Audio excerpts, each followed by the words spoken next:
Hi everyone, আজকে যে কেকটা দেখাবো গুগল, ইউটিউব, ইন্টারনেটে কেউ কোনোদিন বানায়নি। আমি ফার্স্ট টাইম একটা ফটো দেখে সেটাকে আমার কেকের মধ্যে তুলে ধরার চেষ্টা করেছি। এটা বেসিক্যালি আসামের বিহু ফেস্টিভ্যালে উরুকা বলে ওটাও একটা ফেস্টিভ্যাল হয় এই মাঘ বিহুতে। তো সেখানে মেজি জ্বালানো হয়। তো মেজিটা তৈরি যেভাবে করে সেটা খড় বা ছড় দিয়ে তৈরি হয়। যেভাবে আমি অরিজিনাল ফটোটা দেখেছি ওরকমই একটা কেক বানাবার চেষ্টা করেছি। তো তোমরা দেখো আমি গ্রাস নোজেল দিয়ে কিভাবে খড় দিয়ে খড়ের মতো ডিজাইনটা করছি। আর এখানে এটা ছিল একটা কম্পিটিশন এর জন্য করা কেক। তো আমার ছিল থিম ক্যাটেগরি। তো থিমের মধ্যে ছিল নো ফন্ডেন্ট থিম কেক। তার মানে আমি কোন রকম ফন্ডেন্ট ইউজ করতে পারব না। তো এখানে শুধুমাত্র কেক আর চকোলেটস এর উপরই কাজ হয়েছে। তোমরা দেখতে পাচ্ছ আর তিল পিঠা আর নাড়ু যেগুলো বানিয়েছি এগুলো চকলেট বলস ছিল। আর তিল পিঠাটা আমি চকলেট ভেতরে দিয়ে রাইস পেপার দিয়ে মুড়ে দিয়েছিলাম।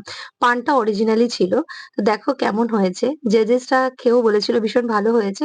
হোয়াটএভার আমি র‍্যাংক করতে পারিনি। তবুও আমার খুব ভালো লেগেছে। আমি অ্যাটেম্প্ট করেছি এই কম্পিটিশনটা। ওটা ভালো লাগলে লাইক, কমেন্ট, শেয়ার করতে ভুলবে না। Happy view all of you. আজকের জন্য টাটা।